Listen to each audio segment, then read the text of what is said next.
Сіздің аяқ-қолыңыз ауырай ма? Буындарыңызда суық бар ма? Онда осы видеоны соңына дейін көріңіз. Дертіңізге шипа болатын пайдалы тұңбаны қалай жасау керектігін білетін боласыз. Достар, каналымызда 99% адам тіркелусіз қарайды екен. Бізді қолдау үшін каналға тіркеліп кетіңіз. Сіздің кішігірім ғана бір әрекетіңіз бізді қуантады. Көпшілік адамдарда аяқ-қол, буын аурулары байқалады. Қанша рет емделсе де шипасын таппай жатады. Қазір бұл аурудан арылуға көмектесетін табиғи тұңбаны қалай жасалуын біліп аласыз. Ол үшін бізге бірнеше сарымсақ, йод және тұңба салынатын шиша ыдыс керек болады. Ыдысыңыз жарықты өткізбейтін, үсті оралған болса, тіпті жақсы болады. Жасалу жолы. Ең алдымен сарымсақтың үстін аршып аласыз.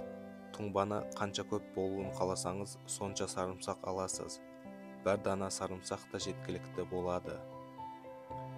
Сарымсақтың құрамында В1, С, Д дәрумендері, селен, фосфор, темір, магний, кальций бар. Ол ағзадағы зиянды бактерия, микроб, инфекцияларды жояды. Ал йод болса, тері арқылы қан тамырларын кеңейтеді, қан айналуды жылдамдатады. Аршылған сарымсақты мясорубкадан өткізесіз, немесе майдалап турап шығыңыз. Туралған сарымсақ шыны ыдысқа салынады.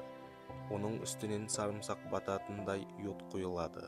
Сосын сарымсақты толығымен батқанша йодқа араластырыңыз. Дайын болған араласпаны бір апта салқын, қараңғы жерде сақтаңыз. Осылайша тұңбаңыз дайын. Тұңбаны қолдану әдісі. Дайын болған тұңбаны керекті жерге жіңішкелеп, арасын кемінде 1 см етіп торсызасыз.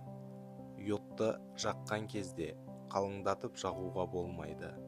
Теріні күйдіріп жібереді. Сақ болған жөн. Тұңбаның пайдасы. Бұл тұңба кез келген буындағы артритті жеңілдетеді. Кесілген жараларды және де көгергендерді емдеуге көмектеседі.